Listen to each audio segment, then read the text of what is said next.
South ఇండియాలోనే అతి తక్కువ ధరలకే రత్నాలందించే ఏకైక సంస్థ 6JVR. హలో నమస్తే, వెల్కమ్ టు రియాలిటీ చెక్. ఆంధ్రప్రదేశ్లో తాజా రాజకీయ పరిణామాలు, ల్యాండ్ టైటిలింగ్ యాక్ట్కు సంబంధించిన వివాదం, జగన్మోహన్ రెడ్డి గారు ఎలక్షన్ కమిషన్ అధికారుల్ని తరచూ మార్చటం పైన చేస్తున్న విమర్శలు, నిన్న నరేంద్ర మోదీ గారు ఆంధ్రప్రదేశ్కి వచ్చి చేసిన విమర్శలు, వీటన్నిటిపైన ఈరోజు రియాలిటీ చెక్లో డిబేట్ చూద్దాం. మనతో పాటు జాయిన్ అవుతున్నారు senior political analyst KS Prasad గారు. ప్రసాద్ గారు నమస్తే, వెల్కమ్ టు ఇహా. నమస్తే అండి. ఏంటి ఫస్ట్ ముందు నిన్న ప్రధాని మోదీ గారి వ్యాఖ్యలు ఎందుకు చేశారు, ఆ వ్యాఖ్యల ఇంపాక్ట్ ఏ రకంగా ఆంధ్రప్రదేశ్ రాజకీయాల్లో ఉండబోతోంది? నేను కూడా నిన్న ఒక 4-5 ప్లాట్ఫామ్స్లో నేను చెప్పాల్సింది చెప్పాను. ఇప్పుడు మనకి ఇహపరాలు మర్చిపోయి తాత్కాలిక ప్రయోజనాలు ఇప్పటికిప్పుడు మనం పొత్తు పెట్టుకున్నాం కాబట్టి వీళ్ళకి ఏదో మనం పావలా చేద్దాం అన్న దగ్గర మనసు ఎప్పుడు అంగీకరించదు. అందుకే చూడండి, ఆయన జగన్మోహన్ రెడ్డి గారు విపరీతంగా అప్పులు చేస్తారు, ఇమీడియట్గా కాంగ్రెస్ మీదకి స్విచ్ ఆన్ అయిపోతున్నాడు. ఆ ఛత్తీస్గఢ్లో చూడండి, ఎవడో ఇంట్లో పనివాడి ఇంట్లో డబ్బులు దొరికాయి, కుప్పలు కొండలు డబ్బులు దొరికాయని వీళ్ళు చెప్పి ఆవ్యాసం ఉంటుంది చూడండి. వీళ్ళు చేయబోయే పనులు, వీళ్ళు చేసే పనులు కాకుండా ఇమ్మీడియట్గా జగన్మోహన్ రెడ్డి గారిని తిట్టల దండకు అందుకునే కార్యక్రమం ఎలా ఉందో దానికి ఒక ఇంప్రూవ్డ్ వెర్షన్ చూపించాడు. ఇప్పుడు నరేంద్ర మోడీ గారు అనే వ్యక్తి దేశానికి ఇవాళ మోడీ భరోసా అనే ఎలక్షన్ క్యాంపెయిన్తో ముందుకెళ్తున్నాడు. ఆంధ్రప్రదేశ్కి వచ్చేసరికల్లా నేను భరోసా అన్న విషయం ఎందుకు మాట్లాడలేకపోతున్నాడు? ఎలా? రాజధాని విషయంలో ఒక ఎయిర్ ఉంది. ప్రధానికి ఈ తెలుగుదేశం తెంగరంలో ఏడుస్తుంది ఏంటి, అమరావతి రాజధాని అని ఏడుపు చేస్తున్నారు కదా, దానికి భరోసా ఇవ్వాలి కదా. తర్వాత రైల్వే జోన్ అన్నది ఇవాళ 2014 ఎలక్షన్ కాదు కదా, ఇది 2024 అంటే 10 సంవత్సరాలు మీ పాలన అనంతరం జరుగుతున్న ఎలక్షన్. ఇప్పుడు ఉదాహరణకి 2014 ఎలక్షన్లో ఎన్డీఏ కూటమికి రైల్వే జోన్ నేను రాగానే ఇస్తానని చెప్పాడు అనుకోండి, దట్ ఈస్ అన్ అథెంటికేషన్. 10 ఏళ్ల మీ ప్రస్థానంలో రైల్వే జోన్ అన్నది కనీస పరిగణలోకి తీసుకోకుండా మీరు నరేంద్ర మోడీ కానీ లోకేష్ కాదు కదా, వాడికంటే చిన్నపిల్లాడు ఏమీ తెలియదు వచ్చి మాట్లాడుతున్నాడు. కాబట్టి నిన్న కూడా నరేంద్ర మోడీ గారి సమక్షంలో జగన్మోహన్ రెడ్డి గారి సభ ఒకసారి చూడండి, వైజాగ్ స్టీల్ ప్లాంట్కి సంబంధించిన అంశంలో ప్రజల సమక్షంలో ప్రజల కాంక్ష ఏంటో ప్రజలకు చెప్పగలిగాడు యాజ్ ఎ పీపుల్స్ రిప్రజెంటేటివ్. వీళ్ళు ముస్లిం రిజర్వేషన్ల విషయంలో బీజేపీ స్టాండ్ అన్న దాని మీద వీళ్ళకి దమ్ము ధైర్యం లేదు, క్లారిటీ లేదు. అది ఉండాలి కదా సభలో, అది ఉండాలి కదా. రెండోది, లోకేష్ లాంటి వ్యక్తి కానీ తండ్రి కొడుకులు స్విచ్ ఆన్ స్విచ్ ఆఫ్. ఇక్కడ రాజమండ్రిలో కొడుకు ప్రత్యక్షం అయితే అనకాపల్లిలో, ఎందుకంటే డబ్బులు ఎత్తుకెళ్ళిపోయిన సీఎం రమేష్ ఉన్నాడు కాబట్టి డబ్బులు పిసుక్కోవడానికి అక్కడ పోయాడు పెద్ద ఆయన.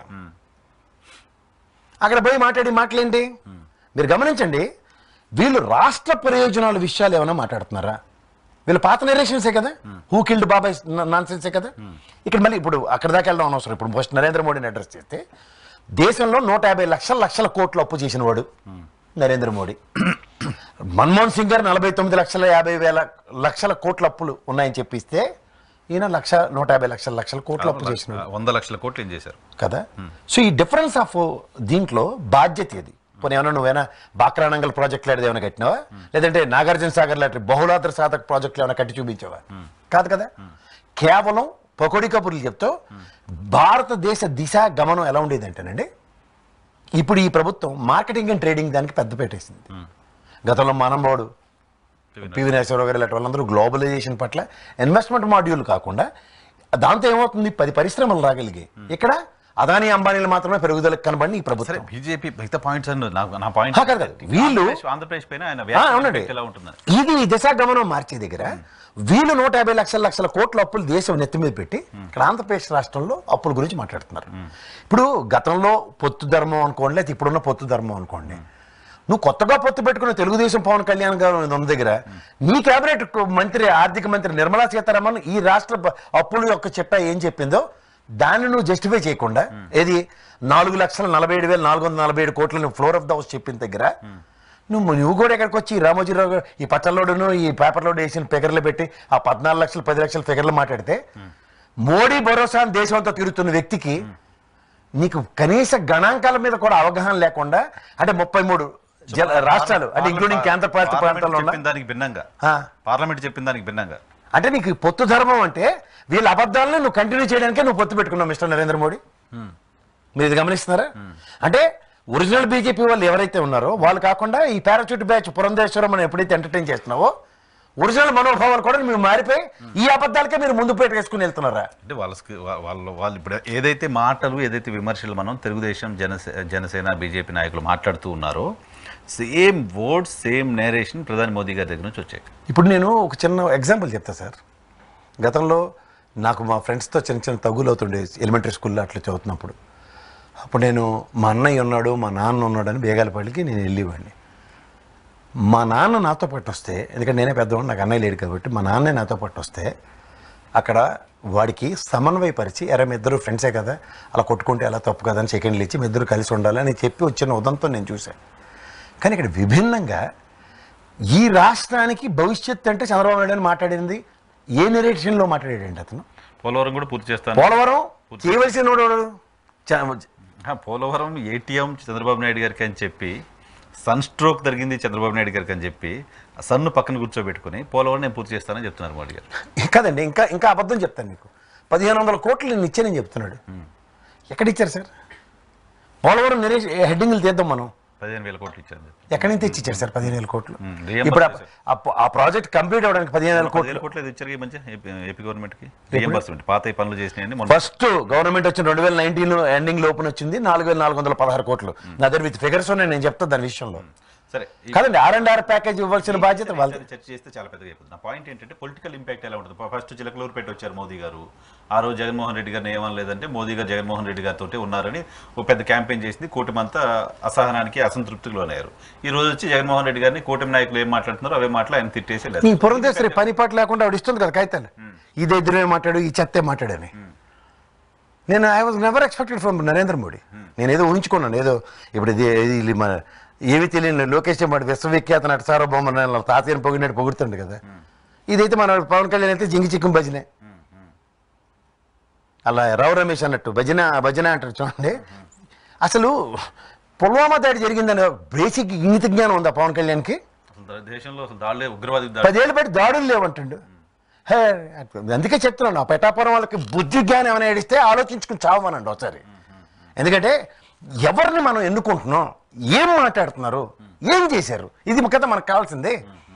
10 ఏళ్ళు పొద్దయింది. విభజన హామీల్లో ఒక్క బాధ్యత కూడా నిర్వర్తించని బీజేపీ ప్రభుత్వం అక్కడ కేంద్ర ప్రభుత్వంలో ఉండి, ఇవాళ గతంలో బీజేపీతో పొత్తులో ఉంటే వీళ్ళు రాష్ట్రానికి ఏం చేయట్లేదని వీళ్ళు జుట్టు పీక్కుని చచ్చి బయటకు వచ్చి చంద్రబాబు నాయుడికి వయసు వచ్చిందా బుర్రపోయిందా నాకు అర్థం అవట్లే. వాళ్ళు చెప్పి ఇవాళ ఈ విశ్వవిఖ్యాత నట సార్వభౌములని ఆ చిన్నపిల్లలు పొగుడుతుంటే జడ్డిమాలో కల్లా కూర్చున్న వాళ్ళని ఒక్కొక్కరిని అనాలి అసలుకి. కాస్త తెలివి ఉండే మాట్లాడుతున్నారు ఎవరైనా? తెలివిండి కాదు, తెలివిగా మాట్లాడుతున్నారు. తెలివిగానా? అంటే తెలివిగా అబద్ధాలు మాట్లాడి వచ్చా? కన్వీనియంట్ గా కాదండి, 6 నెలలు సావాసం చేస్తే వాళ్ళు వీళ్ళు అవుతారంటారు. ఇవన్నీ పక్కన పెడతాం సార్. నిన్న మరి ఎన్డీఏలో కూటమిలో ఉన్నారా కూటమిలో లేరు నాకు తెలియదు, కానీ నవీన్ పట్నాయక్ గారి దగ్గర బీజేపీ మేనిఫెస్టో రిలీజ్ చేసిందా లేదా? చేసింది. మరి ఇక్కడే పోయి కాలం బీజేపీ మేనిఫెస్టో రిలీజ్ చేయదు ఇక్కడ. ఎందుకు చేయరు? కాదండి, first of all Telugu Desam release చేసిన మేనిఫెస్టో అది ఎన్డీఏ మేనిఫెస్టో చెప్పరు. అరుణాచల్ ప్రదేశ్ సిక్కిం లో కూడా బీజేపీ స్టేట్ మేనిఫెస్టో ఇచ్చింది. అవును, నడ్డా గారు రిలీజ్ చేశారు. అవును. మరి ఇక్కడికేమి ఈ వివరం చూసుకోరా? ఈ జీవీఎల్ పెద్దానికి అలా ఏది యూసీ లేవని మన రక్తం తాగేసాడు కదా ఆంధ్రప్రదేశ్ ప్రజల్ని. ఇప్పుడు ప్రజల మీద అప్పుల భారాలు నోటుకొచ్చినట్టు పేలుతుంటే కూడా అపంచొప్పం తెలియని పేలపల్ల పేలుతున్నారు కదా. నేను జీవీఎల్ లాంటి వాళ్ళు అని చెప్తున్నాను. వీళ్ళందరూ ఒరిజినల్ కోర్ బీజేపీలు కదా. ఖండిస్తారా? ప్రధానమంత్రి అయితే ఒరిజినల్ కోర్ బీజేపీ. అరే మేనిఫెస్టో అయితే అడగలేరా కనీసం? పార్టీ అధ్యక్షురాలు అడగాలి అంతే కదా. ఎంపీలు అంటే పార్టీ అధ్యక్షురాలు పవన్ కళ్యాణ్ వీళ్ళందరూ తెలుగుదేశం తొత్తులు. తెలుగుదేశం ఏదంటే దానికి తందానా బ్యాచ్ ఇది. పార్టీ గురించి అదే నేను మాట్లాడుతాను కదా. ఇవాళ I'm not talking anything else. వాళ్ళు పొత్తు పెట్టుకుని సామాన్యుడు మనకు అనవసరం. మేనిఫెస్టో ఇది. బీజేపీ ఎమ్మెల్యే అభ్యర్థులు ఏం చెప్పి అడగాలి? ఏం మొహం పెట్టుకుని అడగాలి? ఫస్ట్ ఆఫ్ ఆల్ వస్తే టీడీపీ మేనిఫెస్టో అమలు చేస్తామని అడగాల. అదే దానికే నన్ను మోడీ భరోసాని దేశం అంతా తిరుగుతుండే ఆయన. మోడీ భరోసా కదా ఇవాళ ఎలక్షన్ క్యాంపెయినింగ్ వెళ్ళి. మోడీ భరోసా వెసెస్ ఇక్కడ తెలంగాణలో హామీలు తెలుసా మీకు? కాంగ్రెస్ హామీలు వేసేసి మోడీ భరోసా క్యాంపెయిన్.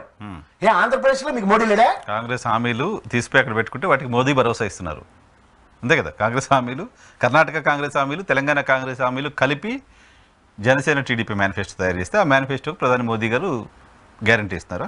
మరి అదే కదా దాని అర్థం. ఎందుకంటే వీళ్ళు మేనిఫెస్టో రిలీజ్ చేసుకోలేదు కాబట్టి కాంగ్రెస్ మేనిఫెస్టోని ఏకీభవిస్తుంటే దీని అర్థం ఏంటి? అందుకే ఇక్కడ ఆవు వ్యాసంలో ఛత్తీస్గఢ్ మీద ఆడవాడు ఇంట్లో వంటోడి దగ్గర కొండ పేర్చిన డబ్బులు అన్ని అబద్ధాలే కదా. అక్కడ జార్ఖండ్లో ఎక్కడ దొరికేలే ఒక పిఏ ఇంట్లో దొరికాయి సార్, దొరకవేటి ఈ బెనామీకి వెళ్తారు దొరకవా, కుప్పం కూడా వెళ్ళండి 4 దగ్గర దొరికితే. సరే, తర్వాత విద్యార్థులకు రైతులకు సంబంధించిన ఫీజు రీఎంబర్స్మెంట్ విద్యార్థులది, రైతులది రైతు భరోసా, మిగతా స్కీమ్స్కి సంబంధించిన మనీ మీరు అకౌంట్లో ట్రాన్స్ఫర్ చేయొద్దంటూ ఎలక్షన్ కమిషన్ ఆపేసింది based on Telugu Desam party complaint. అరే ఏం పని చేస్తే సూపర్ సార్ వాళ్ళు, అసలు నా భూతం నా భవిష్యత్ అది. ఎందుకు చేస్తున్నారు ఎలక్షన్ కమిషన్? సార్ మనకి వెనకటికి ఒక సామెత ఉంటుంది సార్, మనం పంతిలో కూర్చున్నప్పుడు లాస్ట్ కూర్చున్న వడ్డించి కూడా మనోడైతే ఎక్కడున్నా మన బూరి మనకి పడద్దని. వీళ్ళు ద్వంద్వ విధానం మీకు తెలిసి ఇక్కడ తెలంగాణలో మీకు గ్యాప్ కొందా బీఆర్ఎస్ ను ఓడగొట్టాలి అన్నది ఒక ఎజెండా పెట్టుకున్నారు అనుకోండి. ఈజీ ఇక్కడ రైతు బంధు హరీష్ రావు టింగ్ టింగ్ అనగా నెక్స్ట్ డే ఏంచారా సరే, కనీసం హరీష్ రావు టింగ్ టింగ్ అని అన్నాడు ఇక్కడ, అన్నాడు కదా, అక్కడ అది కూడా లేదు కదా, అనలేదు. ఆపించారా ఆపించలేదు, ఆపించారు. వాళ్ళకి కావాల్సి వస్తే. ఇక్కడ ఇవాళ తెలంగాణలో రైతు బంధు పడింది, ఎలక్షన్ కమిషన్ గుడ్డు గుర్రానికి ఫలితం అవుతుందా? ఇక్కడ లేని అప్రహెన్షన్ ఆంధ్రప్రదేశ్లో ఎందుకు వచ్చింది? ఆంధ్రప్రదేశ్లో తెలుగుదేశం కంప్లైంట్ చేసింది, ఇక్కడ బీఆర్ఎస్ డిమాండ్ చేసింది వేయమని. అంటే ఎవరికి? బీఆర్ఎస్ కానీ అక్కడ తెలుగుదేశం కానీ లేదా అక్కడ ఉన్న వైఎస్ఆర్సీపీ కానీ పార్టీలు వీళ్ళ జేబులకి ఖజానా నుంచి డబ్బులు వేసుకుంటారు, లేదా రైతులకు సంబంధించిన రైతు బంధు రైతులు ఇన్ టైం ఇవ్వాలి కదా, ఇన్పుట్ సబ్సిడీ ఇన్ టైం ఇప్పుడు పెట్టుబడులకి వాటికి డబ్బులు అవసరం ఉంటుంది. ఇక్కడ తెలంగాణ ఉంది సార్, ఈ తెలంగాణలో ఎలక్షన్ కమిషన్ అడ్డుపడింది. ఆ రోజు బ్రహ్మాండమైన డ్యూటీ చేశారు, మన జడ్డితనానికి మనం ఏమి చేయలేక వెర్రివేదంలో ఉన్నందుకు ఆ డ్యూటీ బాగా చేశాడు. మరి తర్వాత ఇన్ని రోజుల దాకా పడినందుకు ఆ ఎలక్షన్ కమిషన్ ఏమైనా బాధ్యత తీసుకుని అడిగిందా? లేదు. మరి ఎవరు ఇస్తున్నారు ఇలాంటి దిక్కుమాల డిస్కషన్స్ వాళ్ళకి? అంటే పోనీ ఒక యాడ్ స్టిక్ తీసుకుని దేశం అంతా ఒకే ప్రామాణికాన్ని పాటించారు అనుకోండి సార్, మనం ఏమనం తెలంగాణలో ఆపండి, మహారాష్ట్రలో ఆపండి, లేకపోతే నరేంద్ర మోడీ ఇస్తున్న రైతు బంధు ఉంది కదా దేశవ్యాప్తంగా రైతులకు సాయం చేస్తుంది, ఆపమనండి, we have no objection for it. But why they are doing? ఒక్కొక్క యాడ్ స్టిక్ తో ఒక్కొక్క రాష్ట్రాన్ని ఎందుకు కొలుస్తున్నారు వాళ్ళు? ఏంటి దొంగ విధానాలు? వాళ్ళ కన్వీనియన్స్, ఎలక్షన్ కమిషన్ కన్వీనియన్స్. అదే చెప్తున్నారు, వాళ్ళకి ఎవరు నేషనల్ ఎలక్షన్ కమిషన్ దేనికి ఉంది? ఈ పడడానికి శాసన గారి ఆయంలో జరుగుతున్న దానికే కదా 3 ఒపీనియన్లు ఎండార్స్ అయితేనే కానీ ఇచ్చేకూడదు మెజారిటీ ఒపీనియన్ అని చెప్పినప్పుడు మెజారిటీ ఒపీనియన్ ఏమవుతుంది? అసలు అడిగేవాళ్ళు ఎవరు? ఎందుకు ప్రశ్నించలేకపోతున్నాం? ఆంధ్రప్రదేశ్లో ఎలక్షన్ ఫ్రీ అండ్ ఫెయిర్ గా జరుగుతాయా లేదా అనే ఆందోళన ఉంది అని జగన్మోహన్ రెడ్డి గారు మాట్లాడారు నిన్న. ఆబ్వియస్ గా సార్, ఇప్పుడు మారుస్తున్న విధానం చూడండి, లేకపోతే వాళ్ళు చేస్తున్న పనులు చూడండి, వాళ్ళు కండక్ట్ అవుతున్న విధానం చూడండి, కోడ్ ఆఫ్ కాండక్ట్ లో ఒక్కొక్క పార్టీకి ఒక్కొక్క వెసులుబాటు చూడండి. ఇప్పుడు ఉదాహరణకి మీకు ఒక విషయం చెప్తా, నిన్న కాక మన కేసీఆర్ గారు ఏదో మాట్లాడింది దానికి కదా, 3 రోజులు 4 రోజులు ఎన్ని రోజులు అండి ఆయన బ్యాన్ చేశారు? 48 అవర్స్. ఇక్కడ మీకు గమనిస్తున్నారు లేదు, ఒక కోర్టు, ఏది కడప కోర్టు అండ్ హైకోర్టులో ఒక ఆర్డర్ ఉంది, ఏది వివేకానంద రెడ్డి గారి మర్డర్ విషయంలో హెన్స్ఫోర్త్ పలానా వ్యక్తులు మాట్లాడకూడదని. దేశ ప్రధాని నరేంద్ర మోడీ సమక్షంలో ఆ సభలో how dare Chandrababu Naidu talk like that మాట్లాడిగా. అంటే వీళ్ళకి వ్యవస్థల మీద గౌరవం లేదు, వ్యవస్థల్ని పుట్టుకు నుంచి మేనేజ్ చేస్తున్న చంద్రబాబు నాయుడు చోకి ఇది ఒక ఉదాహరణ. ప్రజలకు గమనించమనండి, వ్యవస్థల్ని మేనేజ్ చేయడం చంద్రబాబు నాయుడుకి అలవాటు. ఇది చూడండి మీరు, ఇదే మనం చేస్తే కండెంప్ట్ ఆఫ్ కోర్టు ఉంటుంది. ఎలక్షన్ కమిషన్ ఎందుకు సార్ ఎలక్షన్ ఇంత దుర్మార్గంగా ఎందుకు బిహేవ్ చేయాల్సిన అవసరం ఉంటుంది? కాదండి, ఎలక్షన్ కమిషన్ కానీ గౌరవ న్యాయ వ్యవస్థలు కానీ వాళ్ళు ఇచ్చిన దాన్ని వీళ్ళు నిన్న పొగడి గారి ఛానల్లో కూర్చున్న పొట్టుడు ఏంది అసలు నాకు అర్థం కాదు. వాడికి ఎవడిచ్చాడండి డిస్క్రిప్షన్స్? ఎవరు? సునీతమ్మ ఇంటర్వ్యూ. అసలు నేను కోర్టు న్యాయ వ్యవస్థ పరిధిలో వీళ్ళెవరు రారండి, వీళ్ళేమన్నా అతీత శక్తులా? మనవాతీత శక్తులు అంటారా? ఎలక్షన్ కోర్టు చెప్పిందని కూడా ఎలక్షన్ కమిషన్ కి కోర్టు డైరెక్షన్ ఉంటుంది కదా, ఇన్స్టంటేనియస్ గా సుమోటోకి ఎందుకు తీసుకున్నారండి? చంద్రబాబు నాయుడు గారు నిన్న ఒక కామెంట్ చేశారు, అది మీకు వినిపిద్దామని నేను ట్రై చేస్తున్నా. ఏది? నీ తల్లి మొగుడు ఇచ్చాడా? తాత మొగుడు ఇచ్చాడా? నీ అమ్మమ్మ మొగుడు ఇచ్చాడా? జేజమ్మ మొగుడు ఇచ్చాడా? నీ జేజమ్మ మొగుడు ఇచ్చాడా? నేను విన్నాను సార్.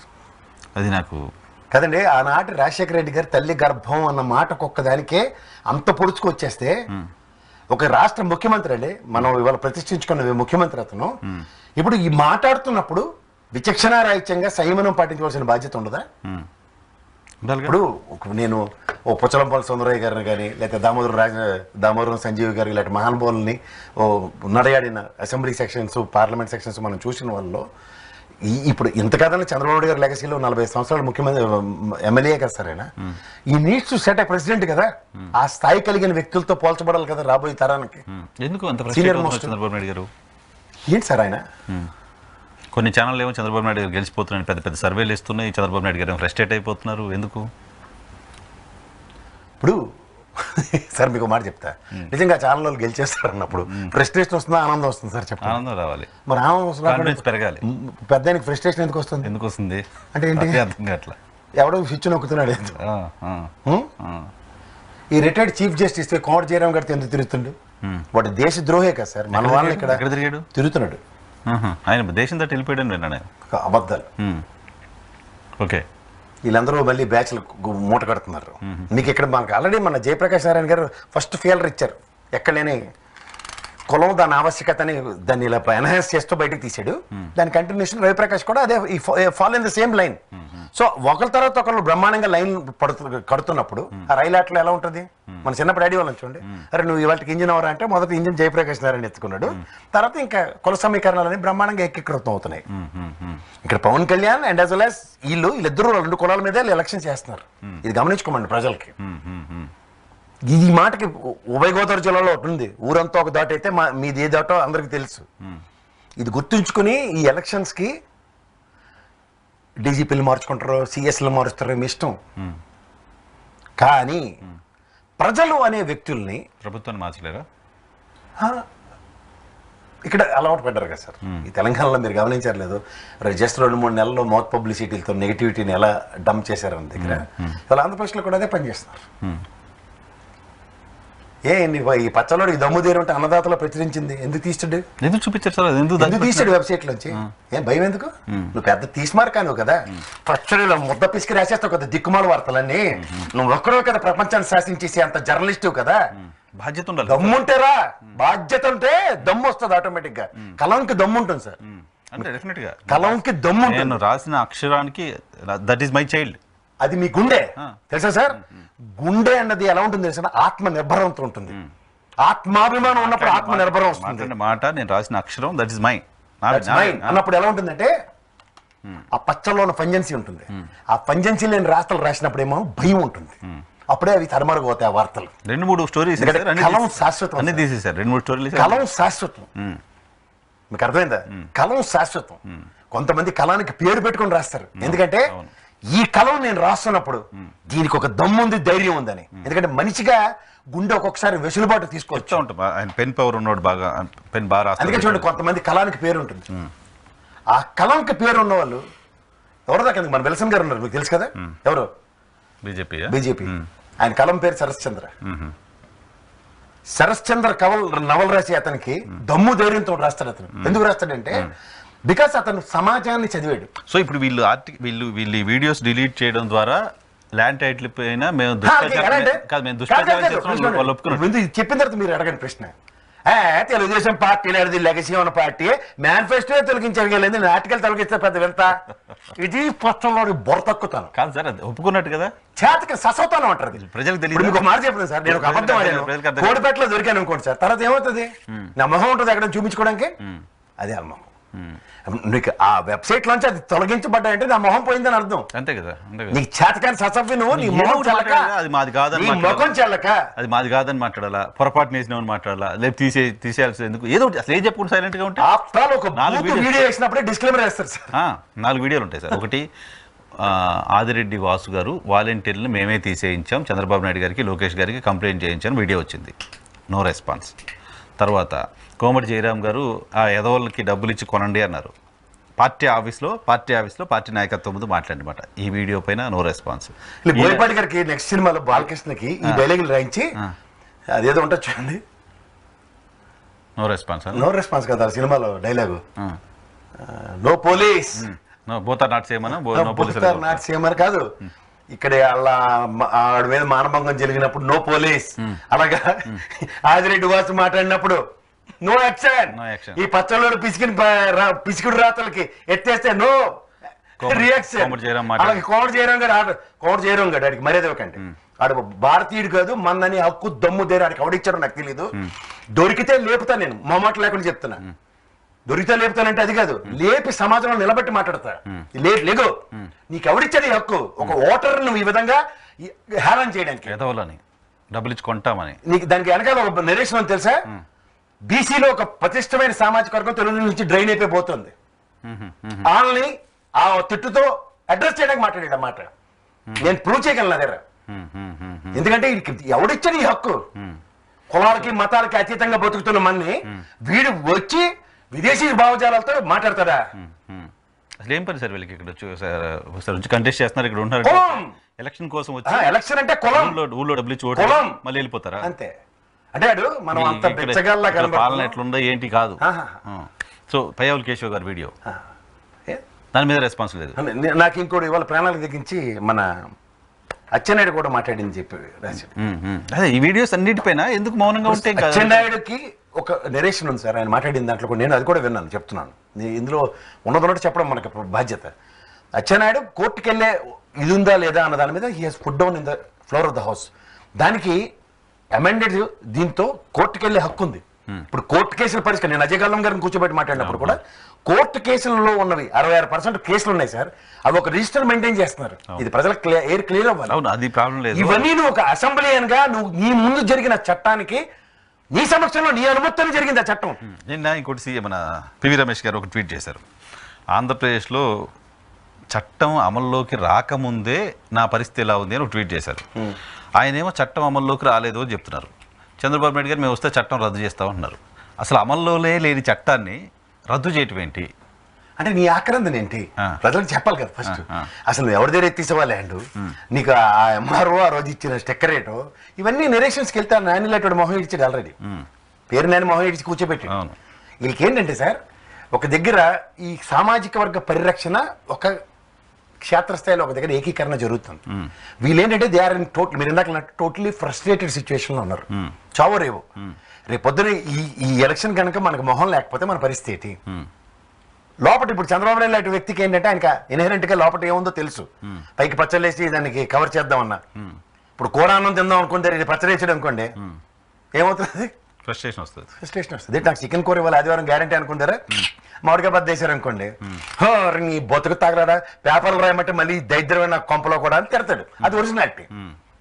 సార్ పెన్షన్ వీళ్ళ పైన ఇప్పుడు ఇంతకుముందు మీరు చెప్తున్నట్టుగా వాలంటీర్లు ఇంటికి పోయి ఇస్తారు, ఇన్ఫ్లుయెన్స్ చేస్తారు కాబట్టి వద్దన్నారు, ఆపేశారు. నిమ్మగడ్డ రమేష్ కుమార్ వేశారు, ఆయన ఎక్కడ పోయాడు కనపట్ల. చాలా రోజులు వచ్చి నిమ్మగడ్డ రమేష్ కుమార్ నేను వెతుకుతున్నాను, వెళ్ళిపడలేదు. సో ఇప్పుడు ఈ స్కీమ్స్ ఆన్గోయింగ్ స్కీమ్స్ కూడా ఆపించడం ద్వారా ఏంటి తెలుగుదేశం పార్టీ కోరుకుంటోంది? ఇప్పుడు మీకు దీనికి తెలుగుదేశం పార్టీ చెప్తున్న వర్షన్ ఏంటి తెలుసా? తెలుగుదేశం పార్టీ మీడియా ఒక అద్భుతమైన వర్షన్ రాసింది. నాకు అర్థం కాల, నేను 20 ఏళ్ళుగా జర్నలిస్ట్గా ఉన్నాను, కానీ మరి ఈ రకమైన వర్షన్ ఎందుకు ఉంటుంది? వాళ్ళ వర్షన్ ఏంటి తెలుసా? ఈ స్కీమ్స్కి డబ్బు లేకుండా ఆపింది జవహర్ రెడ్డి అట. ఈ స్కీమ్స్కి డబ్బు లేకపోతే నష్టం ఎవరికి జరుగుతుంది? వైసీపీ కదా. వైసీపీకి నష్టం చేసే పని జవహర్ రెడ్డి ఎందుకు చేస్తున్నారు? సార్ మీకు మొదటి నేను ఇప్పుడు నాకు ఒక 5 రోజులు వీడియోలు వెనక్కెళ్ళండి. డీజీపీకి ఇప్పుడు మాత్రం రేపనంటే సీఎస్ని ఎత్తేస్తారు, వాళ్ళకి మనశ్శాంతి ఉండదు. అది కూడా జరిగిపోండి, దరిద్రం వెళ్ళిపోద్ది. ఎందుకంటే మీకు ఒక విషయం చెప్తా జాగ్రత్తగానండి. ప్రతిదానికి ఒక నెరేషన్ ఉంటుంది, ఒక నెరేటివ్ ఉంటుంది. మీరు జాగ్రత్తగా గమనిస్తే 2014 ఎలక్షన్ తెలుగుదేశం మొహంకి గెలిచిన ఓట్లన్నీ 5 లక్షల ఓట్ల డిఫరెన్స్. 2019 ఎలక్షన్లో వైఎస్ఆర్సీపీ గెలిచినవన్నీ 19,50,000 ఓట్లు. ఈ రెండు పక్క దీని కాసేపు. 2024లో 64,50,000 మంది పెన్షన్దారులు. ఎఫెక్టివ్ మేనేజ్మెంట్ మాట్లాడుతున్నాను ఎప్పుడు, జాగ్రత్తగా వినండి. ఈ 64,50,000 మందిలో వర్స్ట్ కేస్ సినారియోలో 50% ఎలక్షన్ ప్రభావితం చేశారనుకోండి. కనుచూపు మేరలో ఎక్కడైనా తెలుగుదేశం ఉందా? జగన్మోహన్ రెడ్డి నెంబర్ 150 దాటుతుంది. మీరు ఫిగర్లు మాట్లాడుతున్నారు, నేను మీకు గ్రౌండ్ దీన్ని బేస్ చేసుకుని అది కూడా మీకు ఒకసారి ఒక 5 లక్షలు ఒక 5 సంవత్సరాలను డిసైడ్ చేసింది.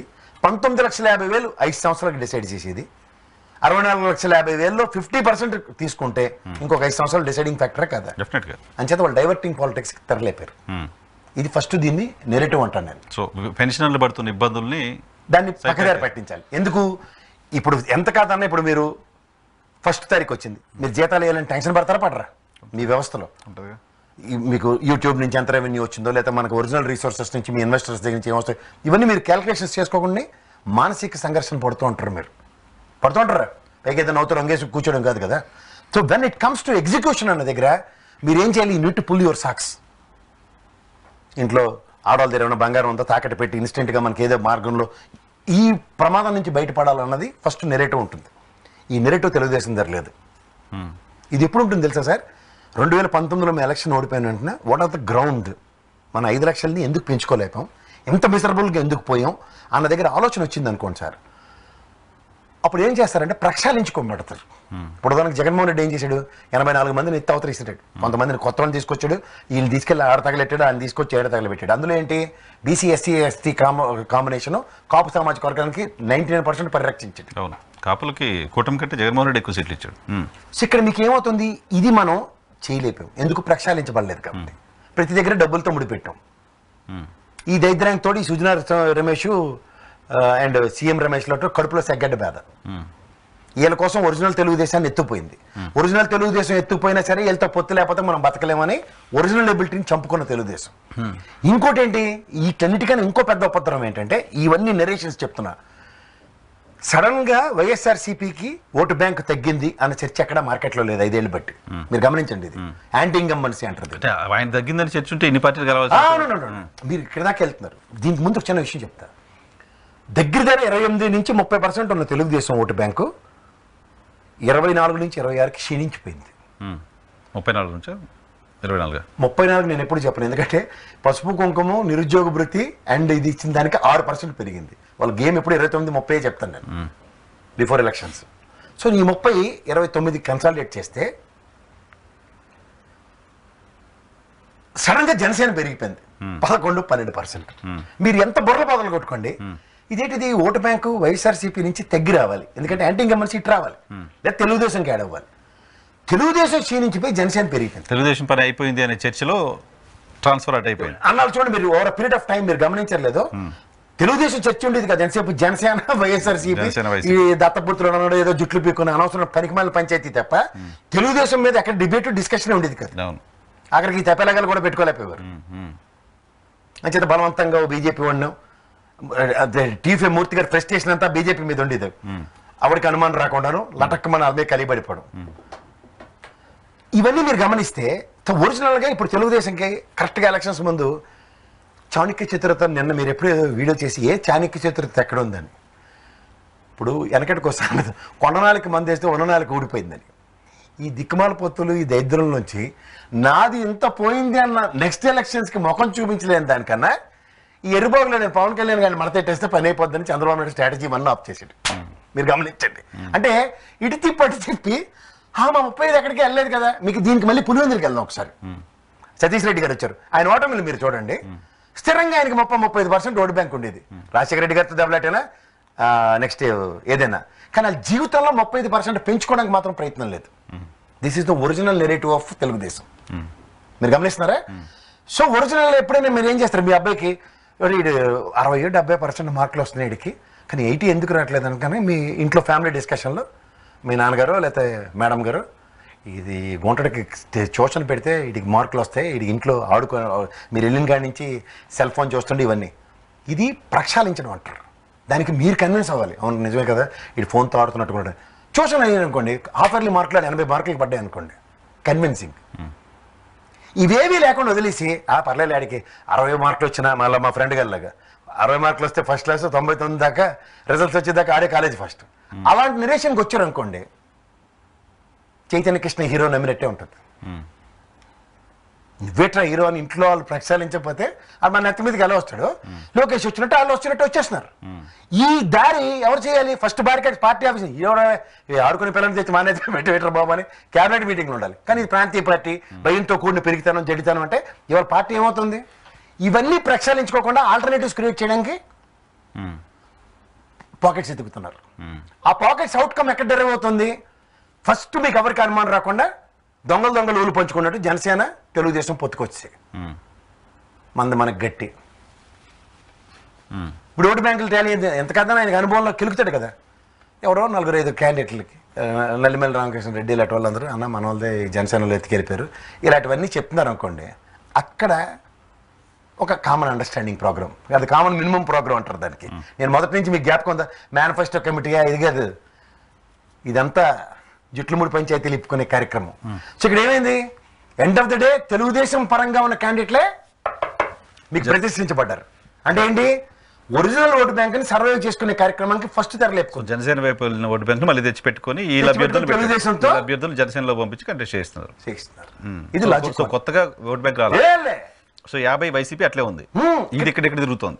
ఇక్కడ మీకు ఏం చేస్తుందంటే ఉన్నది పోయే వెనకటికి ఇంకోటి ఏదో ఉంటుంది కదా, అలా కాకుండా ఇవాళ తెలుగుదేశం మీకు చూడండి అంత బెట్టబెట్టబెట్టబెట్టబెట్టలు ఆడిపోయినప్పుడే 23 స్థానాలు వచ్చారు మొహానికి.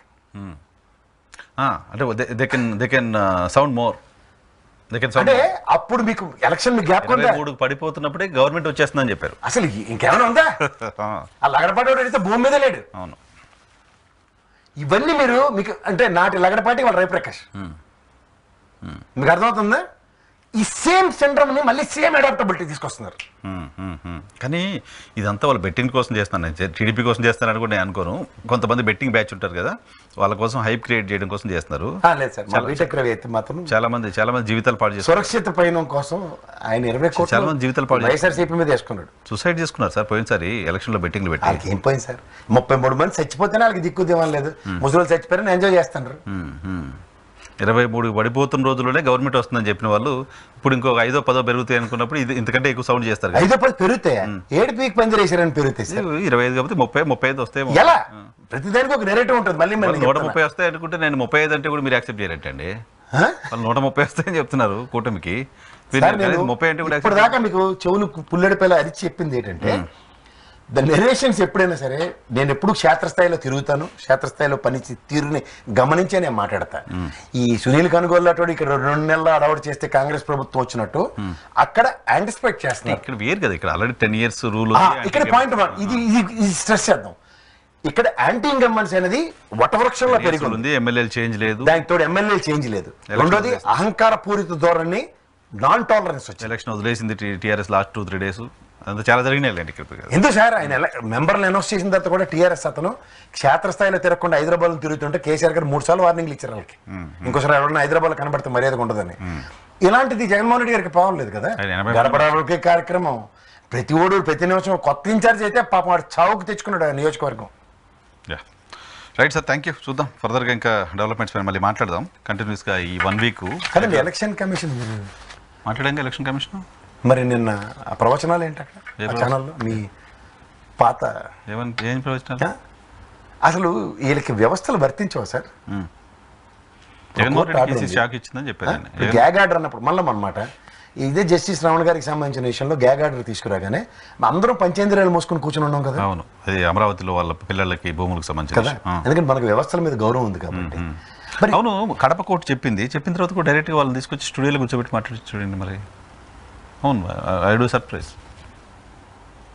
మీకు ఒక చిన్న ఇది చెప్తాను. నిన్న ముగ్గురిని మీరు గమనిస్తే ఒకరికొకరికి పొంతనుందా? రాజశేఖర రెడ్డిని క్వశ్చన్ అడుగుతుంటే సునీతమ్మ ఆన్సర్ ఇస్తుంది, మీరు గమనించారా? రెండోది ప్రొవకేషన్ అన్నమాట. అంటే వీళ్ళు హూ కిల్డ్ బాబాయ్ అనే నెరేషన్తో స్టార్ట్ చేసిన వీళ్ళు ప్రస్థానం దర్ స్టిల్ ఎలక్షన్స్కి 3 రోజులు 4 రోజులు నిడివి ముందు కూడా కొత్తదాన్ని ఏం లేదు, దాన్నే రెన్యూవల్ చేసుకొని చేస్తున్నారు. నిన్న నేను ద వైర్ జర్నలిస్ట్ ఎవరైతే ఆర్టికల్స్ రాశారో ఆ మేడంతో మాట్లాడాను. 1.5 hour ఇంటర్వ్యూ తర్వాత కంక్లూజన్ చేస్తూ అసలు ఏమో ఈ మొత్తం ఎపిసోడ్లో సిబిఐ కరెక్టే చేస్తుందని అడిగితే ఆ ఒక మాట చెప్పారు. సిబిఐ పైన ఇంకెవరిపైన నేను అలిగేషన్ చేయడానికి లేను. ఇక్కడ మొత్తం సిబిఐ ఇప్పటివరకు ఎవరెవరి దగ్గర నుంచి అయితే వాంగ్మూలాలు సేకరించిందో అవన్నీ తరువుగా ఒక 6 నెలల పాటు చదివిన తర్వాత నేను వచ్చిన కంక్లూజన్ సిబిఐ ఈ కేసులో నిందితుడు ఫలానా అని డిసైడ్ అయ్యి ఆయన చుట్టూ కేసు తీసుకెళ్తోంది, మిగతా ఇష్యూస్ అన్ని వదిలేస్తోంది అనేది ఆ అబ్జర్వేషన్. ఆవిడ అబ్జర్వేషన్ కానీ నేను ఆవిడకి వచ్చిన సబ్మిషన్ కూడా ఇవ్వదలుచుకున్నాను. సుధా సింగ్ మేడం కంక్లూజన్ ఏదైతే ఉందో చేతనైతే దాన్ని ఒక్కసారి ఇలా బయట తీసి వదిలించాలి, ఇంకా మిగిలిన అనవసరం. యువతలు ఏబి వెంకటేశ్వరరావు పక్కకు తీయండి, మహాంతీది పక్కకు తీయండి, సుధా సింగ్ మేడంది ఇలా జస్టిఫై చేసి పైకి వదిలేండి చాలు. తదనంతరం అవినాష్ రెడ్డిని ఫిక్స్ చేసుకుని జరిగిన జైస్వాల్ అండ్ రామ్ సింగ్ యొక్క కుట్ర కుతంత్రాలు నేనే లక్షలు చెప్పా. అది అటువైపు వెళ్ళట్లా. అన్ఫార్చునేట్ ఏంటంటే మీకు ఇంకోటి చెప్పనా, ఆ క్యాండిడేట్లు డిప్లాయ్ చేసినాడు ఎవడో కూడా అందరికీ తెలుసు. మీకు అర్థమవుతుందా? వాటికి కూడా జస్టిఫై చేయడానికి జరుగుతున్న ఒక రాక్షస వికృత క్రీడే ఈ రోజుకి కూడా గౌరవ న్యాయస్థానాల మీద గౌరవం లేకపోవడం. కరెక్ట్. సబ్జుడిస్ కాదా సార్? ఇప్పుడు కోర్టు చెప్పిన తర్వాత కూడా ఈ కేసు గురించి మాట్లాడుతుంటే ఎలక్షన్ కమిషన్ ఎందుకు మౌనంగా ఉంటుంది? ఈ Prashant Bhushan case contempt of court తోటి ఉందండి. ₹100 పెనాల్టీలు వేస్తే వాటి మీద వీళ్ళకి ఎలాంటి అగౌరవం ఉంటుంది. ఇప్పుడు బాధ్యత ఉన్నవాళ్ళు, రాజ్యాంగానికి బొద్దులై కట్టుబడి ఉన్నవాళ్ళు, వ్యవస్థలో జర్నలిజాన్ని పరిరక్షిద్దాం అనుకున్న వాళ్ళకి విలువలతో కూడిన విశ్వసనీయతను ప్రదర్శిస్తారు. ఇప్పుడు విలువలు విశ్వసనీయతను పణంగా పెట్టరనుకోండి, ఏమార్చడం అంటారు దాన్ని.